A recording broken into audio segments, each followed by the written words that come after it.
नमस्कार, मेरा नाम है निर्भय और आप देख रहे हैं अपना यूट्यूब चैनल स्मार्ट कंप्यूटर। हमारे यूट्यूब चैनल पर यदि आप पहली बार आए हैं, चैनल सब्सक्राइब करें, वीडियो को लाइक करें और अपने दोस्तों के साथ शेयर करें। आप सभी को पता है कि इस चैनल पर जो है स्क्रीन रिकॉर्डिंग वीडियो आती है कंप्यूटर से रिलेटेड और इन्फॉर्मेटिव जानकारी के साथ।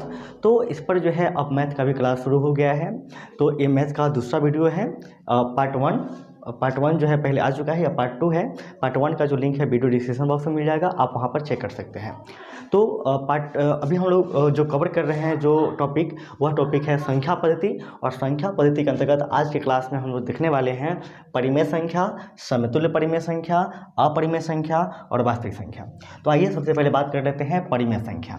तो परिमेय संख्या का सबसे पहले अंग्रेजी जान लेते हैं। अंग्रेजी होता है रेशनल नंबर, और इसका परिभाषा वैसी संख्या जो m/n के रूप में हो। यह m/n की जगह पर आप अपने मनपसंद से जो अल्फ़ाबेटिकल जो अक्षर होता है 26, उसमें आप किसी क्रम में आप अरेंज करके बोल सकते हैं। जैसे आपको बोलने का मन है a/b, बिल्कुल बोल सकते हैं, या p/q। जनरली जो भी कंपनी का जो किताब है, जैसे भारतीय भवन हुआ, स्टूडेंट फ्रेंड हुआ, BTBC हुआ, NCERT बुक हुआ, जितने बुक हैं सभी बुक में p/q का जिक्र किया जाता है। तो यह कंडीशन कहीं पर नहीं है कि आप p/q ही बोलना है, आप अपने मनपसंद से किसी को आप अरेंज कर सकते हैं। तो फिलहाल में भी हम जो है अरेंज किए हुए हैं m/n। तो वैसी संख्या जो m/n यानी अंश बाई हर के रूप में हो, और n का मान, n यानी हर का जो मान होना चाहिए वह 0 नहीं होना चाहिए, ठीक है, जिसको शॉर्टकट में बोलते हैं n नॉट इक्वल टू 0। और m और n में एक को छोड़कर कोई दूसरा उभयनिष्ठ गुणनखंड नहीं होना चाहिए, उसे परिमेय संख्या कहते हैं। तो इसको थोड़ा सा एग्जाम्पल के साथ समझ लेते हैं। उभयनिष्ठ का मतलब होता है सभी में। जैसे मान के चलते हैं, सिंपल में एक उदाहरण ले लेते हैं, 8/7। तो इसका गुणनखंड तोड़ते हैं। तो आपको पता है कि 8 का गुणनखंड होता है 2 गुने 2 और गुना 1। गुणनखंड में 1 लगाना जरूरी होता है। ऐसे तो 1 से गुना करने से कुछ फर्क पड़ता नहीं है, लेकिन गुणनखंड में आपको 1 लगाना पड़ता है, ठीक है। और 7 का गुणनखंड तोड़ेंगे 7 गुने 1। अब थोड़ा सा हम इस जो भी एग्जाम्पल लिए हैं, इस एग्जाम्पल को परिमेय संख्या से थोड़ा तुलना कर लेते हैं इसकी परिभाषा से। तो परिभाषा कहता है कि वैसी संख्या जो m/n के मतलब हुआ अंश बटा हर के रूप में हो। देखिए, अंश बटा हर के रूप में हो, पहला नंबर कंडीशन पूरा हो गया। सेकेंड कंडीशन यह कहता है कि n यानी हर का मान, यहाँ पर n मेरा हर है, यानी हर का मान 0 नहीं होना चाहिए। तो n यानी हर का मान मेरा 0 नहीं है। 0 को छोड़कर कुछ भी हो, माइनस में हो, प्लस में हो, रूट में हो, मतलब नहीं है, होना चाहिए, लेकिन 0 नहीं होना चाहिए। फिर थर्ड कंडीशन कहता है कि m और n में, तो m और n का मतलब हुआ अंश और हर में एक को छोड़कर कोई दूसरा उभयनिष्ठ गुणनखंड नहीं मिलना चाहिए।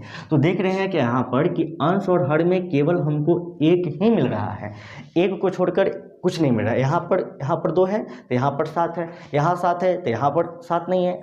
तो उस हिसाब से मेरा जो 8/7 है यह मेरा परिमेय संख्या है। एक और उदाहरण ले लेते हैं हम और समझने के लिए। एक उदाहरण लेते हैं 12/15। तो 12/15 लेंगे तो इसका पहले गुणनखंड तोड़ना होगा। आइए गुणनखंड तोड़ लेते हैं। तो 12 का गुणनखंड होगा 2 दूनी 4, 4 तिये 12, 12 एकम 12, और 15 का हो जाएगा 3 5 15 और 15 एकम 15। तो यहाँ पर गुणनखंड का मतलब होता है छोटे छोटे पार्ट में गुणा के रूप में तोड़ देना, उसी को गुणनखंड बोलते हैं, ठीक है। तो यहाँ पर देख रहे हैं, अब कंडीशन देखते हैं। तो कंडीशन के मुताबिक m/n का मतलब अंश बटा हर में होना चाहिए। अंश बटा हर हो गया आपका पहला कंडीशन। सेकंड कंडीशन कहता है कि n का मान 0 नहीं होना चाहिए, यानी हर का मान 0 नहीं होना चाहिए। और थर्ड कंडीशन कहता है कि आपका जो दोनों में यानी अंश और हर में केवल 1 मिलना चाहिए, 1 के अलावा कुछ भी नहीं मिलना चाहिए। तो यहाँ पर गौर करेंगे तो यहाँ पर हमको 1 तो मिल ही रहा है, साथ साथ हमको देखिए यहाँ पर एक 3 है और यहाँ भी 3 है। तो ये जो मेरा 12/15 है वो मेरा परिमेय संख्या नहीं है। 12/3 मेरा परिमेय संख्या। अब 12/15 परिमेय संख्या कब होगा? जब इसको हम कटा देंगे। जब कटा देंगे तो यहाँ पर कटाएंगे तो 3 चौके 12 और 3 पचे 15, यानी मेरा वैल्यू आ जाएगा 4/5। तो अब ये जो मेरा 12/15 जो था वह परिमेय नहीं था, लेकिन 4/5 जो संख्या है मेरा परिमेय संख्या है, ठीक है। तो अब आपका यह क्वेश्चन होगा कि अब अब अंश और हर में केवल एक मिलेगा तब तो उसे परिमेय कह लेंगे, कोई दिक्कत नहीं है। लेकिन एक के अलावा कुछ और भी संख्या मिले तो उसे क्या कहेंगे? तो उसी के लिए एक संख्या है समतुल्य परिमेय संख्या। समतुल्य परिमेय संख्या और परिमेय संख्या सेम कंडीशन है, बस अंत में फर्क क्या होता है कि परिमेय संख्या का कंडीशन कहता है कि अंश और हर में केवल एक मिलना चाहिए गुणनखंड तोड़ने पर, लेकिन समतुल्य में कहता है कि नहीं, एक के अलावा कोई और भी संख्या आ जाना चाहिए। जैसे यहाँ पर गौर करेंगे तो यहाँ पर एक तो है ही, साथ साथ दूसरा भी संख्या यहाँ पर है, तो उस हिसाब से मेरा 12/15 है मेरा समतुल्य परिमेय संख्या है। समतुल्य परिमेय संख्या का एक उदाहरण ले लेते हैं। जैसे मान लेते हैं कि 20/18 एक संख्या है, इसका गुणनखंड तोड़ते हैं। तो गुणनखंड तोड़ेंगे तो इसका गुणनखंड तोड़ेंगे 2 दूनी 4, 4 5 20, 20 से कम 20, और इसका तोड़ेंगे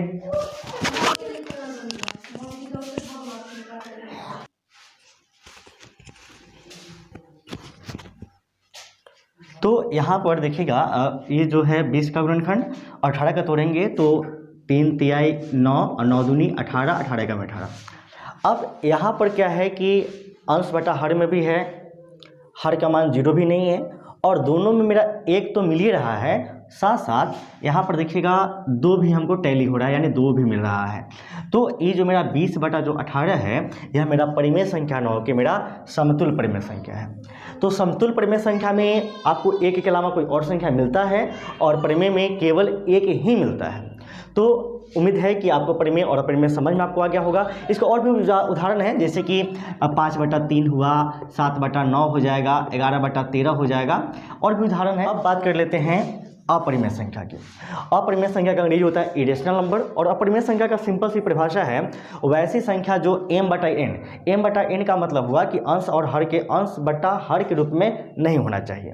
तो कैसे होना चाहिए भाई?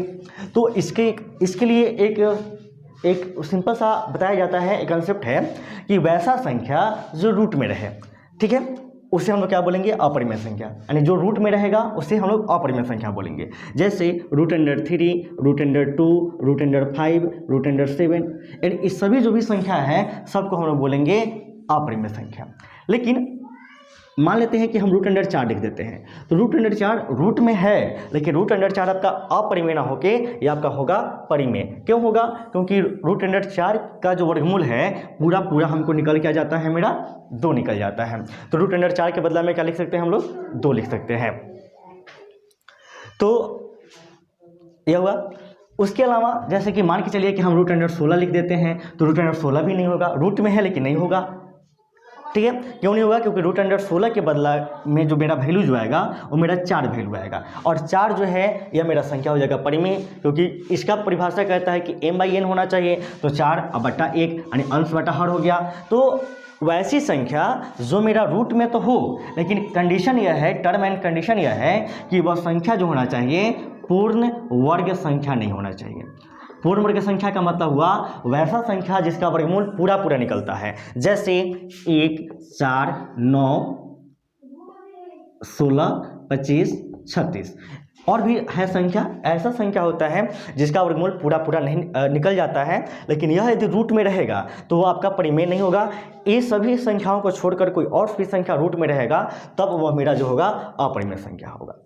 ठीक है, अब आते हैं अगला जो संख्या, जो 9th और 10th का जो पहला जो चैप्टर है, पहला जो पार्ट है जिसका नाम है वास्तविक संख्या, रियल नंबर, उसकी बात कर लेते हैं। तो वास्तविक संख्या ने रियल नंबर का परिभाषा होता है कि जब परिमेय संख्या और अपरिमेय संख्या, यानी परिमेय और अपरिमेय, अभी हम लोग समतुल्य की बात नहीं कर रहे हैं, यानी इस पर गौर नहीं करना है, परिमेय और अपरिमेय की ही बात कर रहे हैं। तो परिमेय संख्या और अपरिमेय संख्या को गणित के मौलिक संक्रियाएं, गणित की मौलिक संक्रियाएं में आपको आता है जोड़ घटाव गुणा भाग, इसको गणित की मौलिक संक्रियाएं कहते हैं। यानी गणित की जो शुरुआत होती है यहीं से शुरुआत होती है। तो जब परिमेय संख्या और अपरिमेय संख्या को गणित के मौलिक संक्रियाएं द्वारा एकत्रित कर लेते हैं, उसके अलावा जो संख्या जो बनता है उसी को हम लोग बोलते हैं वास्तविक संख्या। आइए एक एग्जाम्पल के साथ देते हैं। जैसे यह मेरा 5/11 अभी की बात करें तो यह मेरा परिमेय संख्या है, और √3 यह बात करें तो यह मेरा अपरिमेय संख्या है। तो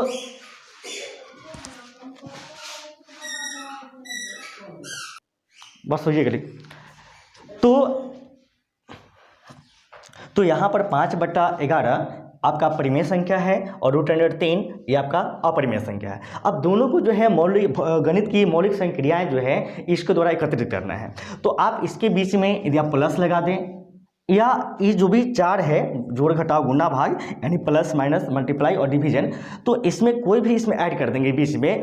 अब तो ये मेरा दो का कॉम्बो हो गया, यानी परिमेय और अपरिमेय का कॉम्बो हो गया। जब कॉम्बो जब हो जाएगा तब इसी संख्या को हम लोग बोलते हैं वास्तविक संख्या। यानी परिमेय और अपरिमेय को जब जोड़ घटाव गुना भाग के तहत जब हम लोग एक साथ जब मिला देते हैं, ठीक है, तो जो संख्या जो बनता है, जो नया जो संख्या बनता है उसी को हम लोग बोलते हैं वास्तविक संख्या बोलते हैं।